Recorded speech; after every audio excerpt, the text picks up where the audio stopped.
Joining me now is Larry Studnicky of High Plains Drifters. They have a really fun song for the Christmas season called Santa, Bring My Girlfriend Back. Larry, welcome to the show. Thanks for talking to me today. Thanks very much for giving me this opportunity. Let me just start with the name of the band. It seems obvious, but I'm going to assume that the name comes from the Clint Eastwood movie I was going to say the same name, but of the very similar name, right? Basically the same name. It may have been the 100th name that I considered. I spent countless hours driving north and south between my mother's home in Maryland and the New York City area one summer, this a couple of summers ago, trying to come up with a better name for the band. This hit me. I don't know if I was thinking about the movie at the time, but this hit me and I liked it, and I ran it by everybody and they said, go with it. Yeah, I think it's what I thought of. And, it's interesting because, you'll end up with, obviously spending so many names and, great band names, oftentimes it's like, oh, it just kind of came to us, it definitely stands out, and it's definitely a fun one. And then, you have great bands that don't have the best names. And then you have bands that have such a good name, but then the band isn't that good. I mean, I remember once decades ago seeing a terrible band, but they had the name Furious George. And I'm like, that name is so good, but this terrible band stole it from a band who deserved it. Foo Fighters should have been called Furious George, Agreed. I've always admired bands that go a little out there, like the Dead Kennedys or the Butthole Surfers. And I can't name any of their songs, but I will never forget those band names for as long. That's a great point. Yeah, I know. And the interesting thing with the Butthole Surfers, of course, is that they did have that one song, which I don't think anybody knows the name of, but if you hear it, you're like, oh yeah, that one. That they were like the BH Surfers, on radio, and I think MTV might have actually called them by that name. So that's, it's like you don't want to be too clever of a band name, because it's like if you put the wrong word in there, and it's like, well, now we can't call your band what its name actually is, So I think in general you have to.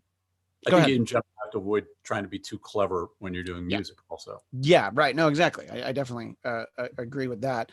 The lead singer of Weezer, Rivers Cuomo, once said that he had problem writing pop songs because he liked to put "goddamn" into songs that would be released as singles. So they would have to do that radio edit, re-record thing where you change one word, and it's like, I know it's a very specific skill set, to just like, oh, that's how I express myself.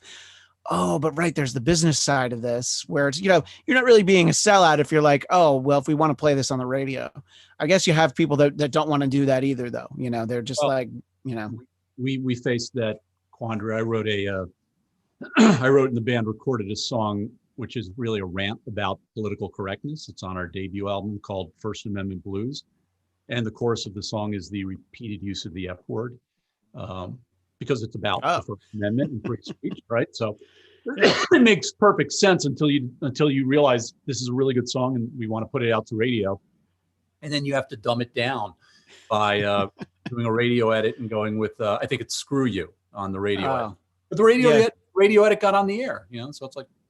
Well, so there you go. It's like, you did have to make the change, and it did, it's like if you made the radio edit and then it's like, then no one played it. It was like, well, then why did I bend over like that? So that's great. It's nice to see that there was that cause and effect. Let's talk about the song in particular, Santa Bring My Girlfriend Back.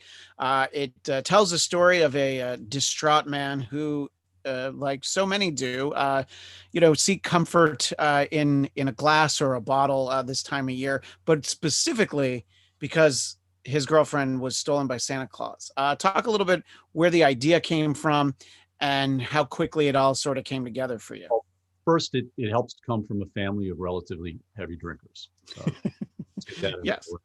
I was intimately acquainted with the evils of alcohol before I was old enough to drink, and because of various things going on. The song was written on December 26th, 2 years ago. I was the first one up on the morning after Christmas, and the day before had involved some fairly explosive family drama on my side of the family, not my wife's. I was hosting some of my family. I'm not going to go into details, but there was an eruption and things happened. And the next morning I was puttering around the kitchen and the first 2 or 3 lines of the song just literally fell out of my head. I grabbed the iPhone and I sang, "I've been drinking way too much this Christmas. My friends all want to know the reason why." And then I started thinking, okay, well, that's first of all factually true right now. And then why is this guy, not me? Why is the narrator of the song drinking so heavily? And I just went with this idea that Santa Claus stole his girlfriend. So, and then the lyrics kind of wrote themselves. Yeah, and I mean, if you think about Santa through the years, the opportunity is there to steal many a girlfriend, and Or the fact many of anything, right? that's true. In and out of your house. It's a Yeah, miracle anyone has jewelry left in America or anywhere.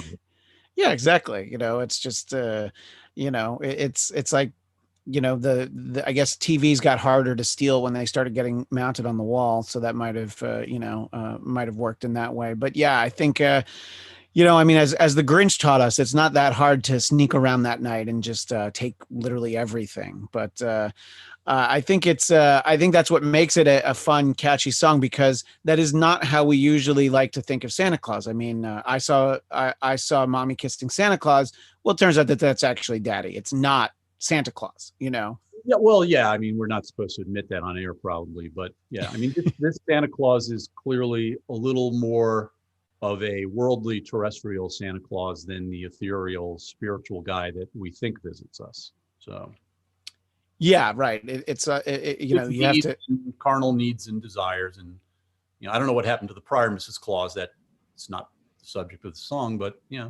If I had to guess, Mrs. Claus probably doesn't enjoy living at the North Pole, and can't never imagine a has. woman. The only reason I know women welcome the winter is that they get to break out all their coats and their boots, and they're big on that. It's true. Coats and boots, right? You have a wife, so you know. Yeah. Yeah. No, I know. I mean, and we live in Southern California. So, my wife has these scarves that she just would love to be able to wear once, and Well, when your weather, I've noticed in places like Texas and Southern California, typically the 50s allows the women who have them to break out the furs, and they do. yeah. They Yeah. sweat, but they break them out anyway. Yeah, when UGG boots were all the rage, it was like, yeah, it's like 50, great, Ah, that's perfect. And I grew up in New York, but I've lived out here for 17 plus years now. So now for me, I'm like, it's like in the 60s today, and I'm like, well, I think I need a thicker shirt, and I'm like, do I got to put on the jacket?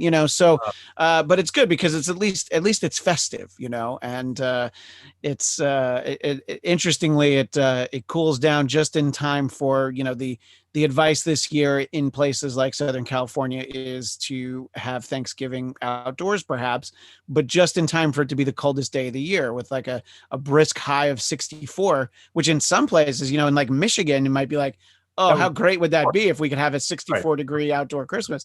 But here that's a good like 20 degrees colder than it usually is on Thanksgiving. So I talk a little bit about the instrumentation for the song. It's basically got a little bit of everything, and I'm not musically talented. I was going to start guessing what I'm, some of it I'm, was, but I'm not musically talented either. I write lyrics and melody write themselves in my right. head, and then I sit with the band and I tell them what I hear. This song was a little different. I didn't, other than the horns, which I knew early on I wanted on the song, and I heard of the horn lines on the first verse are horn lines that I was able to write and convey to my producer, who programmed some synth horns before we turned it over to the guys that did the real horns.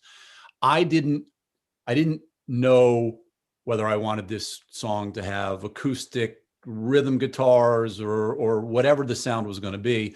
I sat with my producer, Greg Cohen, and one of our 2 guitarists, John Makem, and we played around with some ideas. John and Greg worked out the basic instrumentation. You'll hear a vibraphone on there, which John wrote the vibraphone parts. I think those are programmed.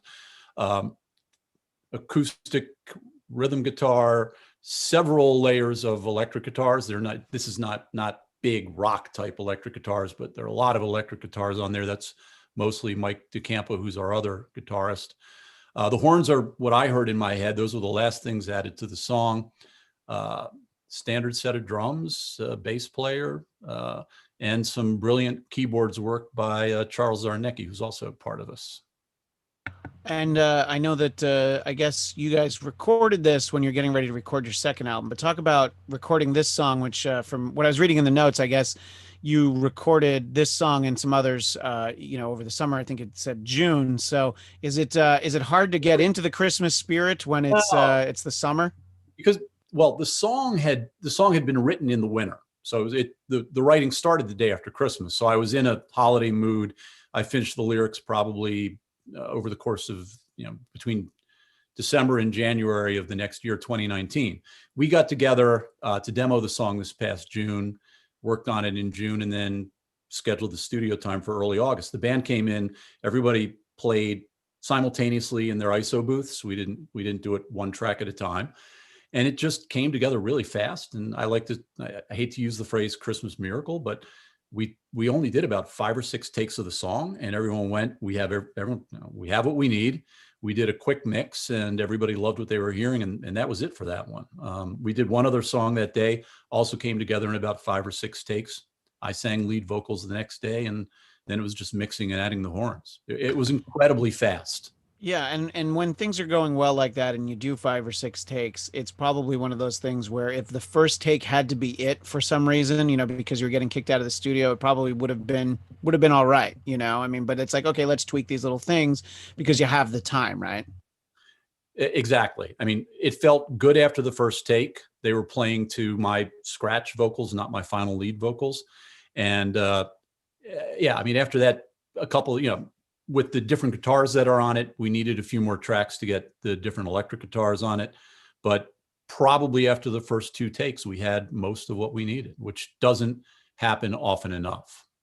Yeah, and so it's a combination Christmas miracle, and because of when you recorded it, it's also like a Flag Day miracle, I guess, because it's the only day I can think of in February, or maybe a Father's Day miracle, And an anti-COVID miracle, because Yeah. we were all in one big studio. I mean, there were isolation booths, and guys had their masks on in between the takes. But it was the first time we'd had the band together in probably a year and a half, and just having everyone in one spot like that felt phenomenal.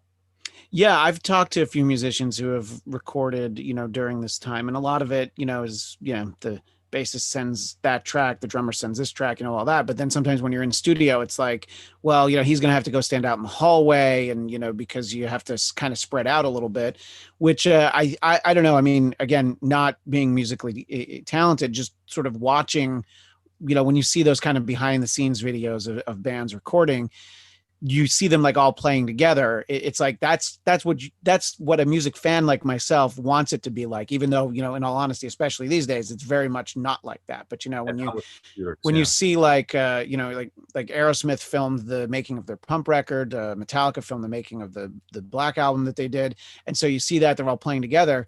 When I'm a kid, I'm just like, oh, that must be how it is, and then you realize it's not even remotely like that. Yeah, I mean, we've done it the other way. The first half of our debut album was recorded more on a track by track basis, but the band's lineup hadn't really gelled at that point. About halfway through the first album, the lineup gelled, and for the last few songs, Greg Cohen, who was producing the last half of that album, said, let's just bring everybody in and do it the old-fashioned way. And this particular group of guys they just click. I mean, they get each other, they play off each other, and it's been phenomenal since we started putting everybody in a room together.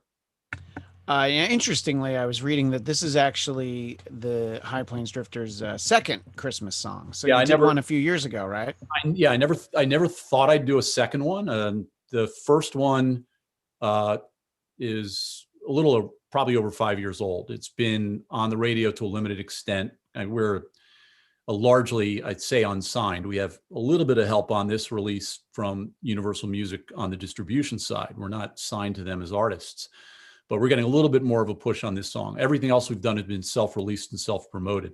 So that song is not all that well known. It leans a little more in the kind of Eagles rock direction, and a little bit of Americana. There's even maybe a little bit of a bluegrass feel to it.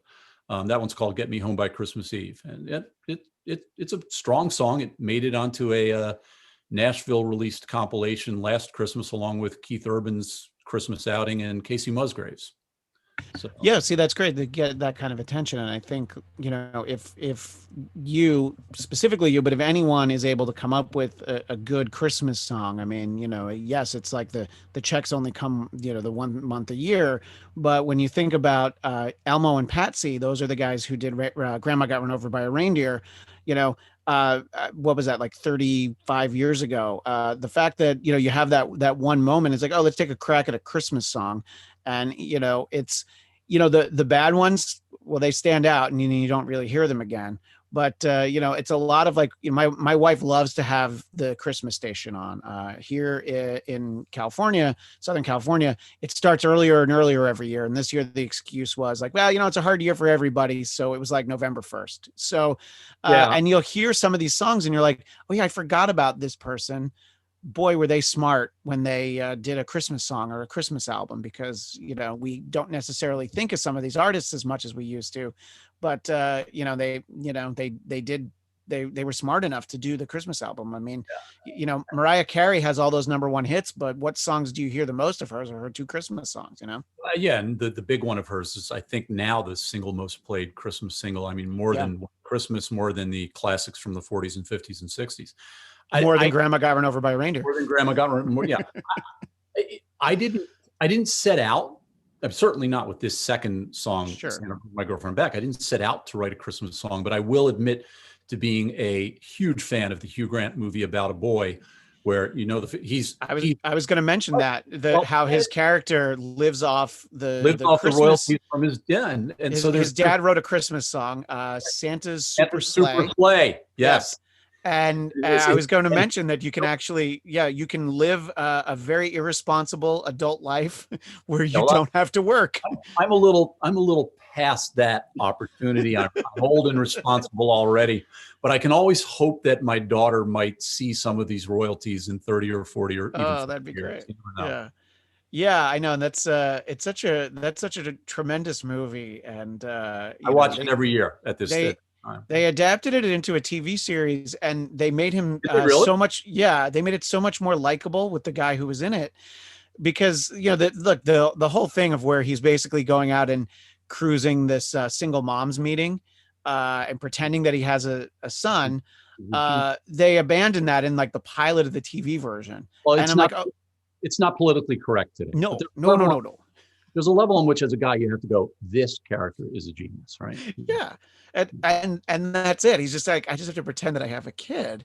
And I don't know. I think that I have a few friends, you may too, our age. I'm a little older than you, but guys who never married, are commitment phobic, and you could almost see them in the Hugh Grant role in this. Like they're crazy enough that they might have had that same brainstorm that I have to pretend I have a kid and then I can meet single moms.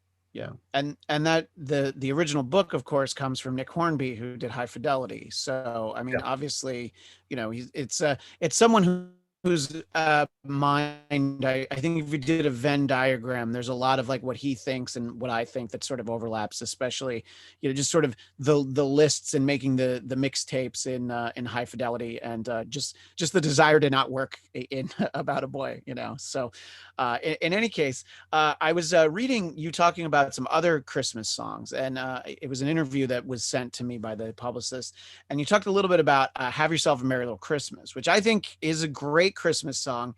When you listen to it, it is a little bit of a bummer, but you pointed out that you don't like, I guess, that they've tried to cheer it up a little bit over the years, right?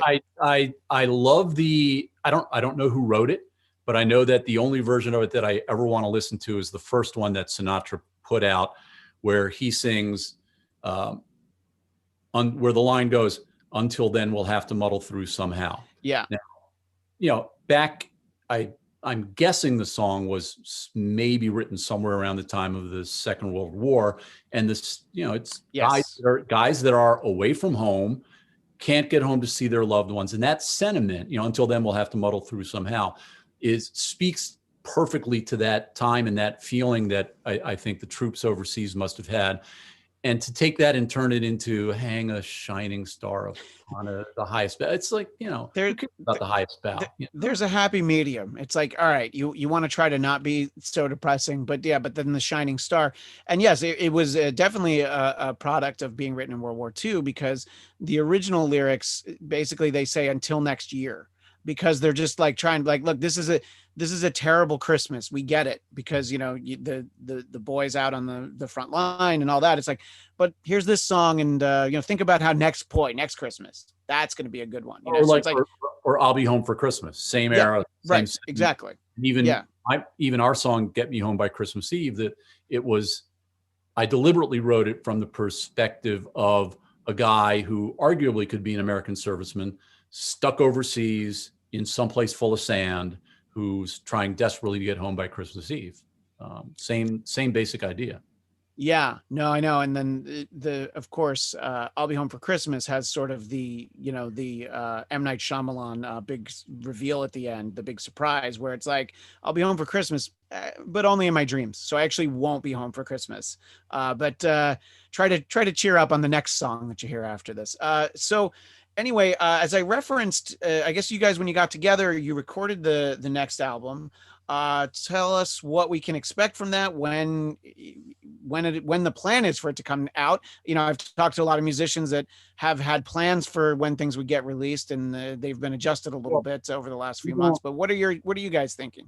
I'm hoping that we'll be largely done in January, that by then we'll be into mixing the last half of the album. We're pretty far along with the first half of the album. I mean, I'm being optimistic. We have Thanksgiving and Christmas coming up. And one of the interesting things that happened, at least here in the New York City area, by the time we got into the studio in August and then started booking things into September to mix and things like that, the studio that we worked in they were jammed. It's like all of a sudden every musician woke up and said, screw it, I've had enough of this. I'm getting back in the studio. I'm going to start working again. And so the studios have been pretty busy. I'm just guessing that we'll be able to get the time that we need to get the band back in. But, if we're lucky, this would be a late Q1 release, but it's more, probably slips to Q2 just because, nothing ever works out the way you plan. And you never know, that could be the studio calling, letting you know how much time there is. Oh, that was my daughter looking to be picked up, probably. Well, then by all means, we'll wrap this up momentarily. One of the things I did want to. She's got homework to do. She's off today and tomorrow was parent teacher conferences. Oh, I see. Yeah. I did want to talk a little bit about, the sort of the different sounds that the band has, and some of what the influences were for you personally, as a singer, but just also the different kinds of music you liked, growing up, and the rest of the band, and how that kind of, came to represent itself in the band.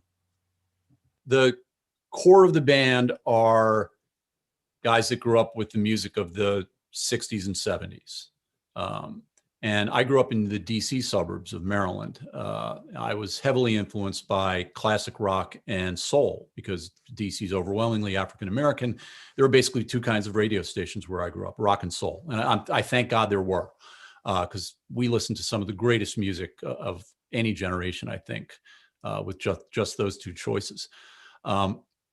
In the 70s, for me, it was the Eagles sound and some of the Southern rock bands like Marshall Tucker. But I think I don't know if it influences me, but my favorite decade has probably got to be the 80s, starting with the new wave and punk groups that came up in the late 70s and in through the early 80s, and then everything that came after that. I've never really listened to jazz. I try not to listen to country because I think that there's enough influence from groups like the Eagles and Marshall Tucker and some of the things that I write that I don't want it pushed anymore in that direction. But you mentioned Weezer earlier, not an 80s band, more like a 90s and 2000s band, yeah. But I could listen to those guys pretty much all day long. Even the more recent album with the covers is a phenomenal album. Yeah, agreed. I don't know that they influence me, but the Style Council, Paul Weller's. Oh, sure. Yeah. I like bands like that have an absolutely unique sound. New Order would be another one. I'll never write a song like New Order. Maybe I could do something a little bit like the Style Council. I mean, they had so many different kinds of instruments going on, and yet at their core, they were, it was the core is a rock band. I think it's still fair to say that, but they brought in horns and strings and the keyboard. And I don't usually say to myself, this song has to be this genre. Although when I wrote First Amendment Blues, I took it to my producer and I said, this is basically a Ramones song. And if you go back to our debut album and listen to it, it's basically a Ramones song. On this Christmas song, I knew that I wanted horns on it. I knew that I wanted it to sound like something that Sinatra or Dean Martin might have done today if they were still alive. But again, with at the core of the band, kind of a rock band, bass, guitars, and drums. There's one song the song that we recorded on the same day as the Christmas song absolutely bears all the influences of my growing up listening constantly to the Eagles. But then I was in the studio yesterday with our producer, Greg Cohen, and Mike DeCampo, who's one of the two guitarists, working on a song of mine for which I didn't have any instrumentation in mind, really. I had the lyrics and melody. And after I sang it to Greg, probably back in August, he said, I hear this as a bossa nova tune. And I said, I never would have heard it that way, but I trust you and I'm willing to try that out. And with Mike DeCampo's help this past Saturday, we walked away after about 2 or 3 hours of fiddling around with, what are the chords that we hear? What are we looking to do? We have a pretty awesome bossa nova tune in the works. Now that's going to be an outlier on this record. Sure. But why not? Yeah, I mean, I think that's kind of the beauty of it, is that it can sound like whatever you want it to, and you guys are all working together to sort of put out the cohesive album. And look, I mean, different sounds is sort of thinking back to what you were saying before. When you mentioned New Order and Style Council, I was thinking about how in that time period, that's what they used to basically call like college rock, or because the term alternative, I think in hindsight, means something different now.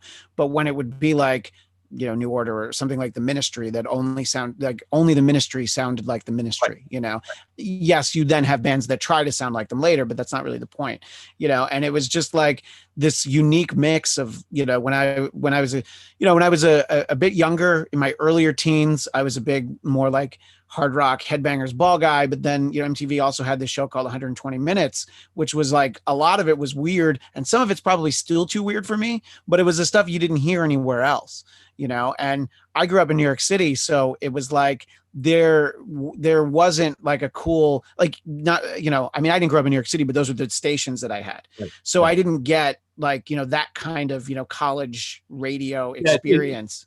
The bigness of the market works against you. Yeah.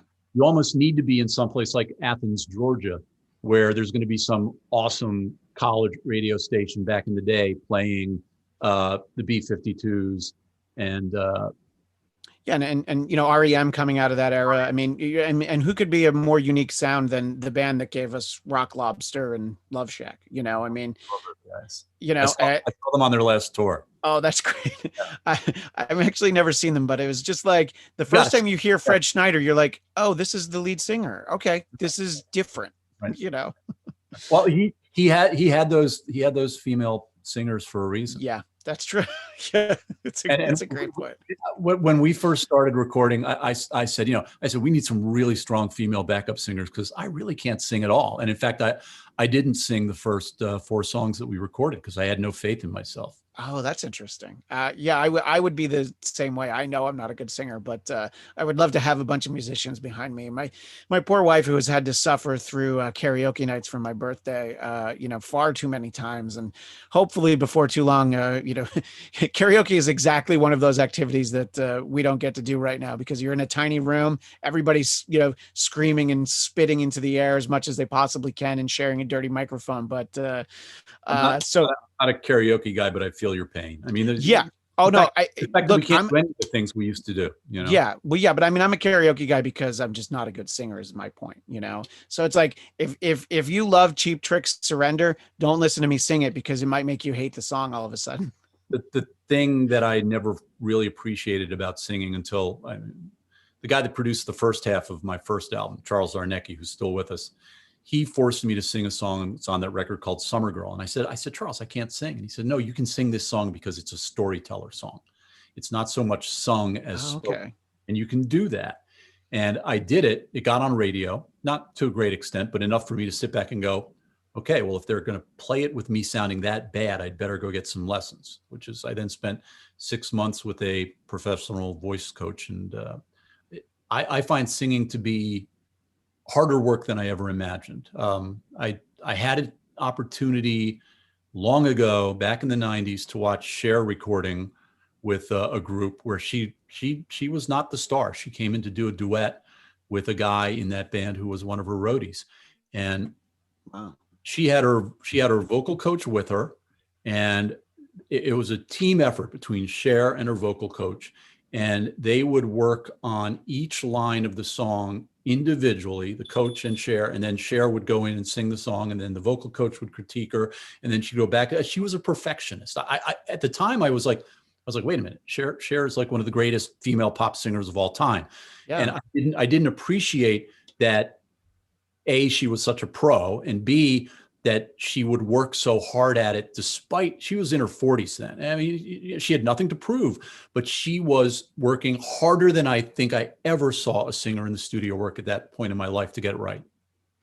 Yeah, and I think that's a testament to the fact that, people consider her to be, one of the greatest, certainly pop singers, whereas you can hear the singers that you can tell who doesn't work that hard, the people who make a nice pop song, but it doesn't have the staying power, it's the difference between like a Christina Aguilera and a Britney Spears, I mean, they both still work, both, do fairly well, but you can tell which one of them it was more important to. But I guess it comes down to talent. So at the end of the day, Cher is just incredibly talented, and then she's like, yeah, I could do an okay song. And I think the most interesting thing you said, this wasn't her song. It was like a duet for someone else, which if there's ever anything you don't have to work hard on, it's like, it's not right. For her album, Right. So he wasn't the lead, but she busted her ass. And I look back on it now and I go, every time I step up to a microphone now, I go, okay, if she had to work her ass off to do it, I have to work my ass off doubly hard, Right. No, absolutely. Well, I think it's a great lesson to learn. And I think it's something to keep in mind as people. So is there a one-stop website or social media account for High Plains Drifters where people can go to find out more about the song? Yeah. The social media tag is at HPD Music. Okay. There's a Facebook page. There's the web page. No one seems to look at bands' web pages anymore. So, I mean, we have it. I think it's actually still under reconstruction. Right. It's highplainsdrifters-hyphenated.com. But probably, Twitter, Instagram, TikTok, blah, blah, blah, at HPD Music, or just search for the band on the web, or go to Pandora, Spotify, Apple, or Amazon, search High Plains Drifters. Yeah, people can find the song and the self-titled debut album. I saw that there on Spotify and was listening to it as I was putting the notes together. So, best of luck with Santa bringing back your girlfriend, not you literally, but the you in the song. I hope that Santa makes it right by the person singing the song, and maybe he doesn't have to drink quite so much. I may be drinking through these holidays, but more because I just like spiking my eggnog. I think this year for me, what this song has come to represent is, it's like bring back all the things that made Christmas normal. It's not just bring your girlfriend back. Everyone's going into this Thanksgiving, pretty much most people not being with their families, and that will unfortunately, I think, largely be true come Christmas as well. I'd like to think we'll come out of it, after this Christmas. Vaccines and everything should fix things next year. I pray to God. And so. Yeah, I was having a conversation about this with friends of ours over the weekend. Just you hear a lot about the Spanish flu of 1918, and you just wonder, about like the way that people took it seriously. Some people didn't take it seriously, and then it came back. And then what followed that, though, of course, was the Roaring '20s, where everybody was like, "Oh my God, let's just finally have some fun, and then they had prohibition to kind of tamp down on the fun. But before that, everybody was, so I feel like, maybe it's mid 2021 or definitely by 2022, but it's like, oh, well, we'll also have roaring 20s. It's like, oh, you think things were crazy in 2019? Well, just wait when people like, you have people who live places where they don't feel they have to be quite as careful. Things are a little bit more normal, but when everybody can be out there and do whatever they want, the first time that I get to go to a stadium concert with like 50,000 people, I'll be like, oh my God, I'm going to come for for sound check. I want to just, soak it all in, So, I think that, I like to think the good times are around the corner, and the holiday season, Thanksgiving, Christmas, and everything in between, I think makes it fun to there's so much to enjoy about this time of year, even when you can't see your extended family. And look, there are a lot of people who are probably not that disappointed that they don't have to. There was a movie a number of years ago, wasn't very good, called Four Christmases, about having to visit everybody's family. I saw yeah. It was, yeah. Yeah. And just imagine, like, oh yeah, I don't have to, it's like, well, we can't go visit your parents, your step parents and, all this, we got to stay home just with our immediate family. And I don't know. I think there's something to be said for that across the board. But then, next Thanksgiving, everybody's going to have to get on a plane because, you all sat it out this year. My family's dying to get on a plane. We're not likely to do it anytime soon, but I don't know. I hope you're right that when this is all over, that the whole world goes a little crazy again. That'd be good crazy, not the bad crazy. Yeah, we've had enough crazy this past summer. Yeah, but good crazy would be cool. And in the meantime, if it's been cool to kind of cocoon with the family and reconnect. I have the kind of job that often keeps me working hours that are a little longer than normal. And it's been to be able to be home and watch my daughter go from 12 to 13 and be around the entire time has been a blessing. I remember when I was about 12 or 13, my dad started working for himself and was home a lot more. And I always enjoyed having him around. I hope my daughter will look back on this time and feel the same way. Yeah. And it's not just like one day where she's like, so when are you going back out? It's like, or where's my Venmo card? Well, Larry Studnicky, it has been delightful to chat with you. I do enjoy the Santa Bring My Girlfriend Back. I look forward to hearing the new album when it's ready, and everything in between. And I hope that both Christmas songs end up in the heavy rotation of Christmas stations across the country. No, across the world. Come on, across the world, right? World you need that international publishing too. Yeah. Look. That's a lot to hope for. We're optimists. You can't do this and not be optimists, right? Sure. Especially when you don't have the backing of of anybody's backing. You're out there on your own. I'm really grateful to guys like you for giving unsigned bands like us a shot. So thank you. It means a lot to us to get any attention whatsoever. I want to thank everybody at Universal Music Distribution who loved this song and are helping us get it out there. That was completely unexpected. So, who knows? Next year, if next year my band song is still playing, either of them on the radio, I'll have people like you to thank, and I will absolutely get on a plane and come to Southern California and thank you in person. And I'll make you get right back on the plane when you hear me sing a karaoke version of your song. If we can go out and sing karaoke, I have never done it. I've always been shy about singing in public. But now that I've forced myself to learn to sing, I would do that. I'll fly to Southern California. Thank you. And we'll go sing karaoke together. All right. I love the sound of that, Larry. I love the sound of the song and the band. Thank you so much. And thank you to everyone who joined us. That's all for now. If you want to keep in touch with the show, Bladtcast, BLADTCAST.com. The Bladtcast on Facebook, and of course at Bladtcast on Twitter, BLADTCAST. Happy Thanksgiving,